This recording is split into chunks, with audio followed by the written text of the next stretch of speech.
Very good morning and welcome to the class MMB second year. MMB second year के छात्रों के लिए ये इलेक्ट्रॉनिक इग्निशन का एक डेमोन्स्ट्रेशन दिखा रहा हूँ मैं। यहाँ पर एक मैग्नेट है और उसके साथ एक कॉइल बनाई है और उसमें ये दांतेदार एक पहिया है जिसे मैं इसके इर्द गिर्द घुमाने की कोशिश कर रहा हूँ। और आप देखिए मल्टीमीटर में कुछ न कुछ हलचल हो रही है, ये कुछ न कुछ रीडिंग आ रही है। ये सब दिखाने का जो पर्पज़ है वो अभी आपको वीडियो में आगे जब क्लास बढ़ेगी तो पता चलेगा कि ये सब मैं क्यों दिखा रहा हूँ।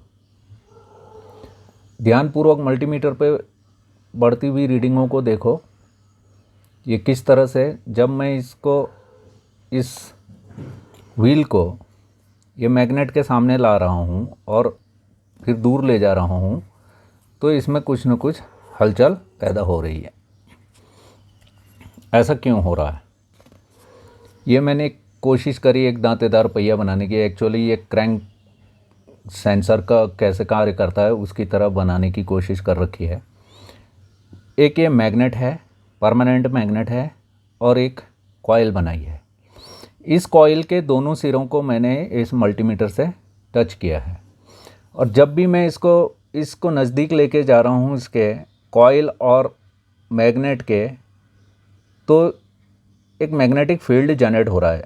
और जैसे ही मैं इसको दूर ले के जा रहा हूँ तो वो उस कोलैप्स होने के कारण, उस मैग्नेटिक फील्ड के कोलैप्स होने के कारण इस कॉइल में एक इलेक्ट्रोमोटिव फोर्स, विद्युत वाहक बल पैदा हो जा रहा है। ये बात समझ में आई? यही इफ़ेक्ट चाहे क्रैंक सेंसर हो, चाहे ये एक सेंसर की तरह प्रयोग होता है। ये इफ़ेक्ट मैग्नेटिक इफ़ेक्ट किस तरह से, एक इस पोल शू को हम नज़दीक लेके जा रहे हैं, फिर ये उससे दूर हट जा रहा है तो कुछ न कुछ विद्युत वाहक बल पैदा हो रहा है। ये इतना होता है कि वो किसी ट्रांजिस्टर को ऑन कर सके। ट्रांजिस्टर का जो 3 पार्ट होते हैं, एक बेस होता है उसमें, एक इमीटर, एक कलेक्टर। तो इमीटर और कलेक्टर तो ये मेन सर्किट से जुड़े रहते हैं और बेस को जब करंट दी जाती है तो ट्रांजिस्टर ऑन ऑफ होता है। तो ट्रांजिस्टर किसी भी सर्किट में एक स्विच की तरह कार्य करता है। अब इलेक्ट्रॉनिक इग्निशन में ये सब क्यों ज़रूरत है इसकी, ये सब दिखाने की ज़रूरत क्या थी? इलेक्ट्रॉनिक इग्निशन सिस्टम आजकल की मॉडर्न कारों में यह एक बहुत ही ज़रूरी है। क्यों ज़रूरी है? क्योंकि जो परंपरागत इग्निशन सिस्टम थे जिसमें सीवी पॉइंट हुआ करता था और वो सीवी पॉइंट जब बंद रहता था तो वो एक स्विच की तरह ही काम करता था। वो जब बंद रहता था तो कॉइल को विद्युत धारा मिलती थी और उससे कॉइल के यानी इग्निशन कॉइल के प्राइमरी वाइंडिंग को करंट मिलती थी, जिससे प्राइमरी वाइंडिंग के चारों तरफ एक मैग्नेटिक फील्ड पैदा होता था। और जैसे ही पॉइंट खुल जाता था तो वो जो प्राइमरी वाइंडिंग में बना हुआ मैग्नेटिक फील्ड है वो ढह जाता था और उसके ढहने से सेकेंडरी वाइंडिंग में एक हाई वोल्टेज सर्ज उत्पन्न हो जाता है, जो कि हाई टेंशन लीड के रास्ते इग्निशन कॉइल से डिस्ट्रीब्यूटर की कैप में, और फिर डिस्ट्रीब्यूटर की कैप से कार्बन इलेक्ट्रोड होते हुए रोटर से फिर वो स्पार्क प्लग टर्मिनल और स्पार्क प्लग लीड के द्वारा वो स्पार्क प्लगों को डिलीवर हो जाता था। ये सब करने में टाइम लैग था। पॉइंट के बार बार मैकेनिकल पॉइंट बार बार खुलने बंद होने से उसके इनर्शिया के कारण भी आर्किंग होती थी उसमें, क्योंकि जब भी कोई स्विच को आप ऑन करेंगे ऑफ करेंगे तो आर्किंग होती है। उस आर्किंग के कारण वो सीवी पॉइंट ख़राब हो जाते थे। इसके अलावा जो कन्वेंशनल इग्निशन सिस्टम का जो सीवी पॉइंट टाइप का यूज होता था तो उसकी एक लिमिट होती है, एक लिमिटेशन है कि वह 1 सेकंड में सिर्फ 400 स्पार्क ही प्रोड्यूस कर सकता था।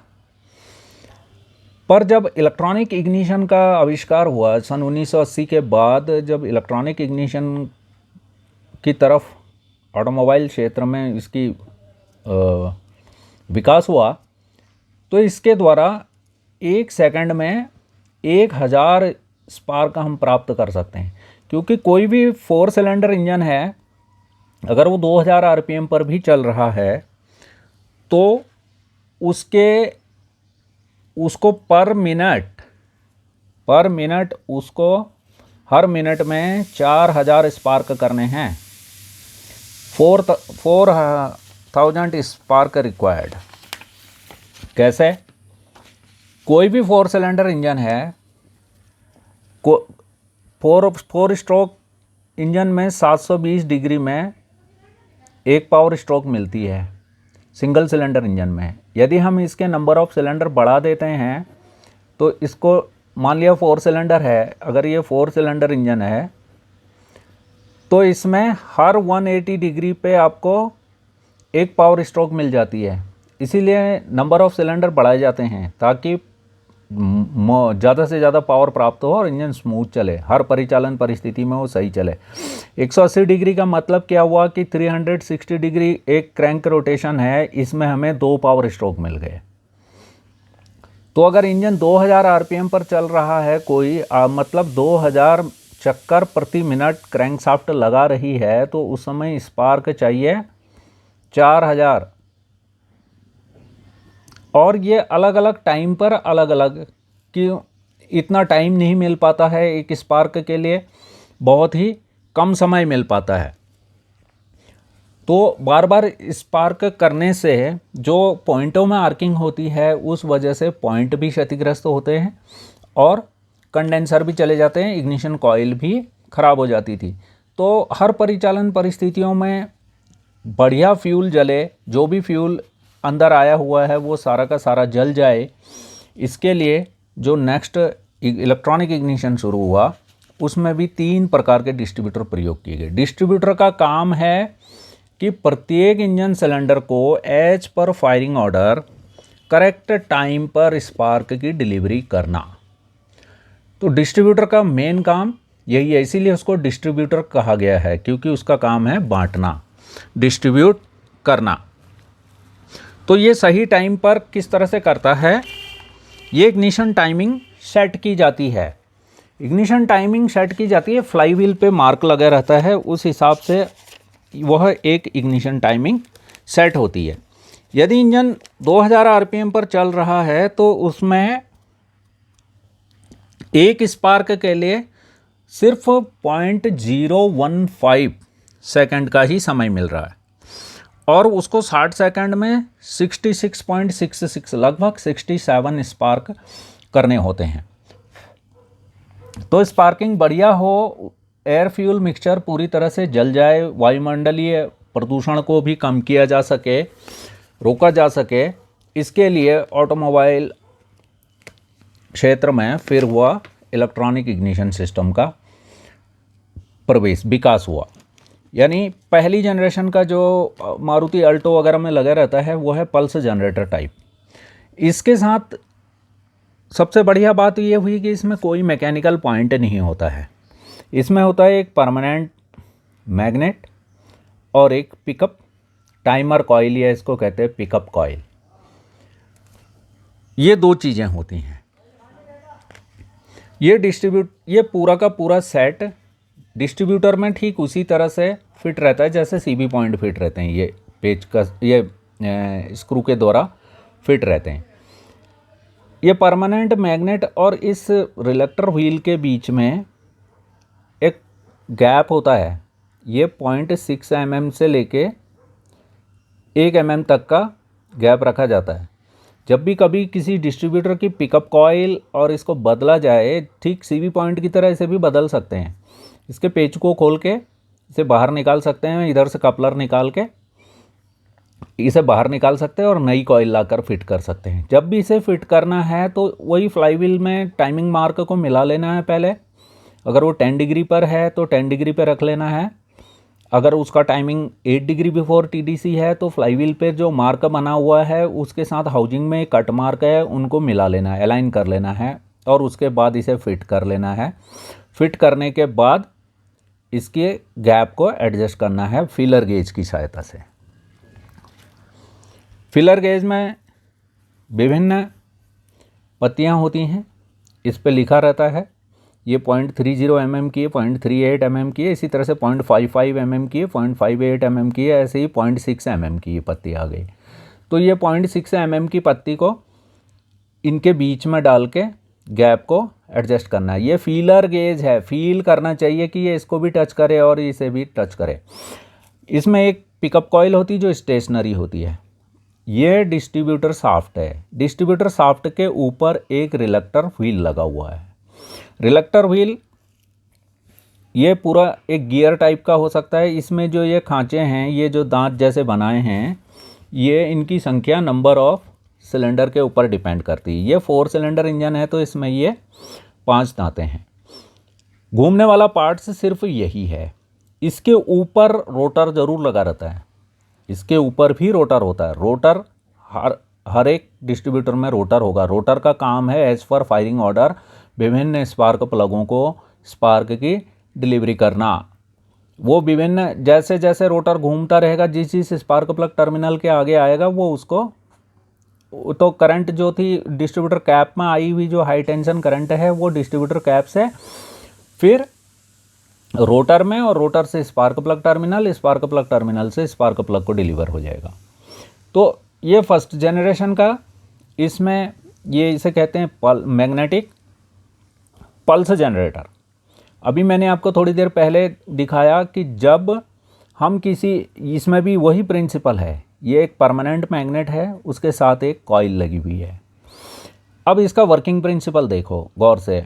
जब हम इंजन को क्रैंक करते हैं तो ये जो डिस्ट्रीब्यूटर है यह केम शाफ्ट से ड्राइव लेता है। इंजन को क्रैंक करते हैं तो सेल्फ स्टार्टर का पिनियन फ्लाईव्हील को घुमाता है। जो फ्लाईव्हील है वो क्रैंक शाफ्ट में बंधा हुआ है, और जो केम शाफ्ट है वो क्रैंक शाफ्ट से ड्राइव ले रही है। तो जब हम फ्लाईव्हील को घुमाएंगे तो क्रैंक शाफ्ट घूमी, केम शाफ्ट घूमी, केम शाफ्ट ने इस डिस्ट्रीब्यूटर को भी घुमाया, इससे ड्राइव लेके डिस्ट्रीब्यूटर शाफ्ट भी घूमी। जब डिस्ट्रीब्यूटर शाफ्ट घूमती है, ये एरो मार्क दिखा रखा है, तो ये जो 2 दांत टाइप के बने हुए हैं, ये एक परमानेंट मैग्नेट के सामने और एक पिकअप कॉइल के सामने आता है। जब ये ऐसी स्थिति आती है तो यहाँ पर एक मैग्नेटिक फील्ड जनरेट हो जाता है। इस कॉइल में एक विद्युत, एक ईएमएफ पैदा हो जाता है, और जब ये हट जाता है इसके आगे से हट जाता है तो वो मैग्नेटिक फील्ड कोलैप्स हो जाता है। जो ये विद्युत धारा बह रही है ये इस कॉइल के रास्ते से ECU के एक ट्रांजिस्टर को ऑन कर देती है। ट्रांजिस्टर किसी भी मेन सर्किट में एक स्विच की तरह कार्य करता है। यदि 2 ट्रांजिस्टरों को मिला दिया जाए, जोड़ा बना दिया जाए, उनका डार्लिंगटन कपल बना दिया जाए, तो वो एम्पलीफिकेशन का भी कार्य करता है। वो सिग्नल जो वीक सिग्नल है उसको बढ़ा देता है। तो ये जब ECU का ट्रांजिस्टर जैसे ही ऑन होता है तो वो मेन इग्निशन कॉइल को करंट जानी शुरू हो जाती है, यानी प्राइमरी वाइंडिंग में मैग्नेटिक फील्ड बनना शुरू हो जाता है। और जैसे ही ये दांता इसके आगे से हटता है तो ये करंट कट हो जाती है, यानी ट्रांजिस्टर को मिलने वाली बेस करंट जो होती है कट हो जाती है। जब ये 2 दांत ऐसे सामने आते हैं तो इससे जो विद्युत धारा प्रवाहित हो रही है उससे ट्रांजिस्टर ऑन हो जाता है और कॉइल को करंट मिलनी शुरू हो जाती है, यानी प्राइमरी वाइंडिंग को करंट मिलनी शुरू हो जाती है। जैसे ये दांत हटा तो ट्रांजिस्टर ऑफ हो जाता है। ऑफ होने के कारण वो कॉइल को मिलने वाला करंट भी ऑफ हो जाता है, और कॉइल के जो प्राइमरी वाइंडिंग में बना हुआ मैग्नेटिक फील्ड जब कोलैप्स होता है तो उससे सेकेंडरी वाइंडिंग में एक हाई वोल्टेज सर्ज पैदा हो जाती है, जो कि सीधे हाई टेंशन लीड के द्वारा डिस्ट्रीब्यूटर कैप, और डिस्ट्रीब्यूटर कैप से वह फिर रोटर से spark plug terminal, spark plug terminal से HT लीड यानी स्पार्क प्लग की हाई टेंशन लीड, और स्पार्क प्लग को डिलीवर हो जाता है। इस तरह से यह इलेक्ट्रॉनिक इग्निशन सिस्टम कार्य करता है, पल्स जनरेटर टाइप का। अब धीरे धीरे जैसे जैसे विकास होता गया तो वैसे वैसे और भी ज़्यादा एक्यूरेसी की ज़रूरत पड़ी। ये इसलिए भी ज़रूरत पड़ी क्योंकि पर्यावरण संरक्षण जो नियम हैं, जो मानक हैं, वो दिन प्रतिदिन कठोर होते चले जा रहे हैं। जो भी इस ऑटोमोबाइल में फ्यूल यूज हो रहा है वो हाइड्रोकार्बन है। जब कंबशन होता है तो उस समय उसके बहुत सारे बाई प्रोडक्ट्स बनते हैं। उसमें NOx बनती है, उसमें कार्बन मोनोऑक्साइड बनती है, कार्बन डाइऑक्साइड बनती है, अध जले हाइड्रोकार्बन, चाहे वो पेट्रोल है या डीजल हैं, उसके कण भी जो अध जले हैं, जो पूरी तरह से जले नहीं, वो वायुमंडल में विक्षेपित हो जाते हैं। इसके अलावा सूट पार्टिकल है, कार्बन में है, SO2 है, और बहुत सारे बाई प्रोडक्ट्स उससे पैदा होते हैं। तो यह मानव जीवन के लिए, पर्यावरण के लिए, पेड़ पौधों के लिए, जीव जंतुओं के लिए, सबके लिए हानिकारक है। इसे दूर करने के लिए लगातार ऑटोमोबाइल क्षेत्र में विकास होता चला जा रहा है। इससे भी और एक्यूरेट टाइप का दूसरा जो इलेक्ट्रॉनिक इग्निशन सिस्टम आया, वो आया ये हॉल इफेक्ट टाइप का। ये हॉल इफेक्ट टाइप का है। हॉल एक वैज्ञानिक थे जिन्होंने यह प्रयोग किया था कि यदि किसी सेमीकंडक्टर चिप में जिससे विद्युत धारा प्रवाहित हो रही हो, ठीक उसके 90 डिग्री पर एक मैग्नेट रख दिया जाए, तो इस चिप के इन दो सिरों पर एक विभवांतर पैदा हो जाता है, यानी यहाँ पर पोटेंशियल डिफरेंस क्रिएट हो जाता है।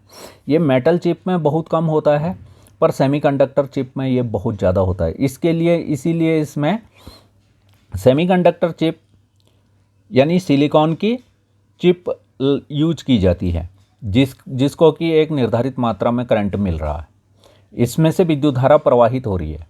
ठीक है, इसके सामने एक मैग्नेट रख देते हैं 90 डिग्री पर, तो इसके इन दो सिरों में तो ऑलरेडी जा रही है, यहाँ कुछ भी नहीं है, पर यह मैग्नेट रखने से इन दो सिरों पर भी विद्युत धारा पैदा हो जाती है, और यही विद्युत धारा जो काम आती है। अब इसको कब ऑन करना है, कब ऑफ करना है, इसके लिए इसमें भी सेम डिस्ट्रीब्यूटर शाफ्ट है, इसके ऊपर रोटर की जगह है, और इसमें भी ये 4 खानों वाला 1 2 3 4, यानी ये मैंने एज पर फायरिंग ऑर्डर लिखा है, ये 1, क्योंकि ये इस तरह से इसकी डायरेक्शन ऑफ रोटेशन है ये। तो जब ये नंबर 1 सिलेंडर है, इसके बाद 3 को फायर होना है, फिर 4 को होना है, और फिर 2 को होना है, यानी ये ऐसे घूमा, 1 फिर 3 आएगा, फिर 4 आएगा, फिर 2 आएगा, फिर 1 आ जाएगा। इस तरह से 1 3 4 2 ये चलता रहेगा जब तक डिस्ट्रीब्यूटर चलता रहेगा। इसमें क्या होता है, ये जो रखा हुआ है, इसके ऊपर का जो रिलक्टर व्हील है डिस्ट्रीब्यूटर शाफ्ट के साथ जो लगा हुआ है, उसमें शटर होते हैं, यानी ये खुला स्थान है और ये बंद स्थान है। ये सारी की सारी सेक्शनिंग, ये बंद स्थान है। तो जब ये खुला वाला स्थान आ रहा है मैग्नेट के सामने, तो इस चिप के इन दो सिरों में विभवांतर पैदा हो रहा है। वह विभवांतर, वह वोल्टेज, वो ट्रिगर होने लायक होती है, वही ट्रांजिस्टर को ऑन कर देती है। पर जब डिस्ट्रीब्यूटर शाफ्ट के घूमने से ये वाला स्थान बंद हो जाता है, यहाँ एक शटर आ जाता है जो इसको बंद कर देता है, मैग्नेट और सिलिकॉन चिप के बीच का कनेक्शन कट ऑफ कर देता है। ठीक उसी समय इग्निशन कॉइल में बना हुआ मैग्नेटिक फील्ड, प्राइमरी वाइंडिंग में बना हुआ मैग्नेटिक फील्ड ढह जाता है, जिससे सेकेंडरी वाइंडिंग में एक हाई वोल्टेज सर्ज पैदा होती है। ये this is more accurate then pulse generator. ये पल्स जनरेटर से ज़्यादा एक्यूरेट है। इंजन का रेस्पॉन्स बहुत अच्छा है, स्पार्क की क्वालिटी बहुत अच्छी है, और इसकी टाइमिंग बहुत अच्छी है। तो सेकेंड जनरेशन का, यानी ये जो सेकेंड डिस्ट्रीब्यूटर है वो है हॉल इफेक्ट टाइप। इसकी हॉल जो है एक वैज्ञानिक हैं, उन्होंने ये प्रयोग करके सिद्ध किया कि यदि किसी चिप में, सेमीकंडक्टर चिप के आर पार विद्युत धारा प्रवाहित हो रही हो, उसके सामने मैग्नेट रख दिया जाए 90 डिग्री पर, तो इसके कारण इसके इन दो सिरों में विभवांतर पैदा हो जाता है। यानी एक सिरा ये है, ये मैंने काले से दिखा रखा है, और एक सिरा ये है जो रेड से दिखाया है। यही जो विभवांतर, जो भी वोल्टेज यहाँ से जनरेट हुई, इसने एक ट्रांजिस्टर को ऑन किया, उस ट्रांजिस्टर ने मेन सर्किट को ऑन कर दिया, और जो इग्निशन कॉइल है उसको करंट मिलनी शुरू हो गई। इस तरह से इग्निशन कॉइल में प्राइमरी वाइंडिंग को जब विद्युत धारा मिली तो उसमें मैग्नेटिक फील्ड बना, और जैसे ही यहाँ से ये शटर इसके आगे आ गया तो वो ये स्विच ट्रांजिस्टर ऑफ हो गया, तो मेन सर्किट भी ऑफ हो गया। प्राइमरी सर्किट में बना हुआ जो मैग्नेटिक फील्ड के कोलैप्स होने से सेकेंडरी वाइंडिंग में एक हाई वोल्टेज सर्ज पैदा हुआ। इस तरह से यह ये हॉल इफेक्ट टाइप का डिस्ट्रीब्यूटर काम करता है। और ये इसको जितने भी तेज़ी से चलता ही रहेगा, तो ये 1000 स्पार्क कर सकता है। इलेक्ट्रॉनिक आइटम लगाने से इसका एक तो कंप्यूटर से इसका कंट्रोल हो सकता है, कंप्यूटर द्वारा इसकी। बाकी इसमें भी जो एडवांस रिटार्ड मैकेनिज्म है वो वैक्यूम एडवांस और सेंट्रीफ्यूगल एडवांस मैकेनिज्म ही है। पर जो डिस्ट्रीब्यूटर लेस टाइप के आजकल जो नेक्स्ट जनरेशन के एकदम मॉडर्न कारें हैं जिनमें कि डिस्ट्रीब्यूटर ही यूज नहीं होता, उसमें फिर वो कंट्रोलर ही जो इग्निशन कंट्रोल मॉड्यूल है वही एडवांस रिटार्ड करता है। जिन जिन में भी डिस्ट्रीब्यूटर है उसमें अभी भी advance retard mechanism, slow running के लिए वैक्यूम, और जब हाई स्पीड में चल रहा है तो उसके लिए सेंट्रीफ्यूगल। सेंट्रीफ्यूगल इसी शाफ्ट के नीचे यानी डिस्ट्रीब्यूटर बॉडी के नीचे लगा हुआ रहता है। बाकी वर्किंग सेम है, न कंडेंसर है न ही पॉइंट है, सिर्फ एक चिप है और एक शटर है, कपलर हैं। उन्हें ध्यानपूर्वक खोलना है, बड़े ध्यानपूर्वक इनको चेक करना है। इनमें बहुत ज़्यादा डिफेक्ट आते भी नहीं हैं। वो जो पल्स जनरेटर टाइप का है, इसमें ये पिकअप कॉयल और ये मैग्नेट, ये वाला एक पूरी यूनिटी होती है। ये ख़राब हो सकती है, इसे खोल के इसे बदल दिया, इंजन फिर से वैसे उसी तरह का हो जाता है। पर ये और भी ज़्यादा मोर एक्यूरेट है। इससे भी ज़्यादा एक्यूरेट एक तीसरा टाइप का है, वह है ऑप्टिकल स्विच टाइप का। ये ऑप्टिकल स्विच टाइप का डिस्ट्रीब्यूटर है। इसमें डिस्ट्रीब्यूटर सेम है जैसे कन्वेंशनल डिस्ट्रीब्यूटर होते थे। डिस्ट्रीब्यूटर शाफ्ट के ऊपर एक ये रोटेटिंग डिस्क है। इस रोटेटिंग डिस्क में कुछ खुले खाने हैं, 60 खाने खुले हैं और 60 खाने बंद हैं। 60 स्लिट्स हैं ये जो खुली हुई हैं और 60 कवर्ड क्षेत्र हैं। ये डिस्ट्रीब्यूटर शाफ्ट में फिट रहती है। और ठीक इसी के ऊपर और एक चीज़ देखो, इसी डिस्क के अंदर ये डिस्क, ये डिस्ट्रीब्यूटर शाफ्ट में ये एक पेच के द्वारा फिट रहती है। यानी इसको तो यूं ही फिट करते हैं, फिर इसके ऊपर अन्य चीज़ें लगाने के लिए जो इसका डिस्टेंस पीस लगाते हैं उसको फिर एक पेच से कस देते हैं। इसे हम अभी खोल के तुम्हें दिखाएंगे सारे का सारा। इसी डिस्क में 4 खाने और बने हैं, ये बीच में बने हैं, ये किनारे पर बने हैं और ये बीच में बने हैं। ये एक बड़ा खाना है, इसको कहते हैं सिग्नेचर स्लिट। ये आइडेंटिफिकेशन के लिए है कि नंबर 1 सिलेंडर के लिए है। ये इसमें भी मैंने फायरिंग ऑर्डर की तरह डाल रखा है 1 3 4 2। तो इसकी भी डायरेक्शन ऑफ रोटेशन यूँ है। बाहरी परिधि में 60 खाने हैं खुले और 60 खाने बंद, टोटल 120 खाने हो गए। यानी 360 डिग्री को आप डिवाइडेड करेंगे 120 से तो ये 3-3 डिग्री का एक खाना आता है। एक खाने की माप होती है 3 डिग्री। तो इससे ये क्रैंक रोटेशन को सेंस करता है। ये बिना, या भी इसके लिए क्रैंक शाफ्ट पोजीशन सेंसर लगाने की ज़रूरत ही नहीं है। ये डिस्ट्रीब्यूटर की डिस्क ही अपने आप में ये सारा काम कर लेती है। इस पे 2 एलईडी होते हैं, 2 इंफ्रारेड एलईडी, जो कि इंफ्रारेड रेज की बौछार करते हैं। इसके ऊपर इंफ्रारेड रेज डालते हैं और उसके नीचे लगा रहता है एक फोटो सेल। और इसे, ये जो एलईडी है ये होती है गैलियम आर्सेनाइड की। ये एक रेडिएशन सोर्स है। ये इंफ्रारेड सिग्नल्स, इंफ्रारेड बीम इस फोटो सेल के ऊपर डालता है। जब तो आपने देखा होगा सोलर सेल किस प्रिंसिपल पर कार्य करता है, वो हीट एनर्जी को, जो सूर्य से आने वाली ऊष्मा है वो फोटोन के रूप में आ रही है, यानी वो छोटे छोटे कणों के रूप में आ रही है। वह कण जब इस फोटोसेल के ऊपर पड़ते हैं तो ये इसमें से इलेक्ट्रॉनों का प्रवाह कर देते हैं और ये यहाँ से बहने वाले इलेक्ट्रॉन आगे बैटरी को चार्ज करते हैं। तो यहाँ पर इसकी कार्यप्रणाली, पहले इसके पार्ट्स देख लो। कपलर आके लगता है ECU से और एक यूनिट के अंदर 2 एलईडी हैं, एक बड़ी वाली एलईडी है और एक दूसरी एलईडी है।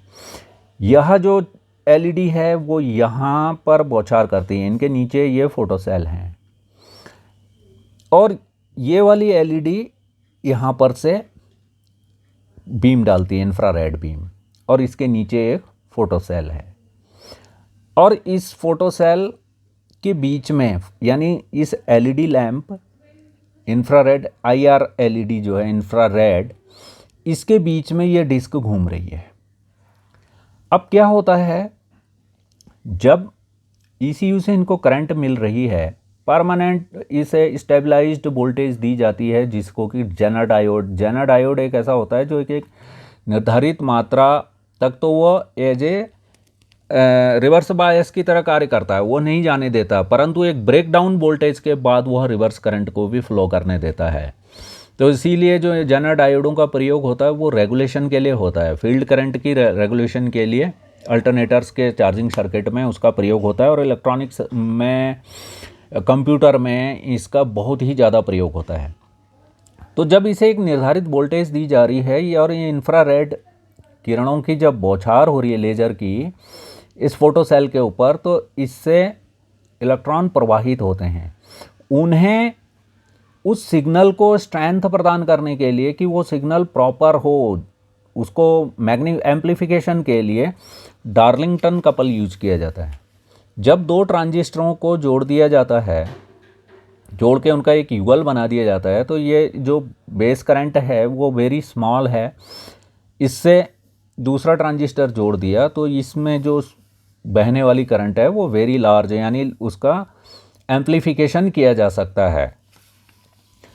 तो जब ये वाला सिरा यहाँ आ रहा है इसके ऊपर, तो यहाँ से जो भी इंफ्रारेड बीम पड़ रही हैं वो सीधे फोटो सेल से टकरा रही हैं, और फोटो सेल से इलेक्ट्रॉन फ्लो होकर जा रहे हैं ट्रांजिस्टर को ऑन करते हुए, इग्निशन सर्किट को ऑन कर दे रहे हैं, यानी कॉइल को, प्राइमरी वाइंडिंग को उसका करंट मिलनी शुरू हो जा रही है, और प्राइमरी वाइंडिंग जो है वो मैग्नेट बनना शुरू हो जा रही है। अब जैसे ही ये, जब तक ये रहेगा खुला वाला है एरिया, जब तक ये खिड़की खुली रहेगी तभी हवा आएगी, यानी जब तक ये स्लिट इसके सामने होगी तभी ये बीम इस फोटो सेल पर पड़ेगी, तभी वो ट्रांजिस्टर ऑन होगा, और जैसे ही हट जाएगी ये डिस्क इसके पास से तो वो ट्रांजिस्टर ऑफ हो जाएगा।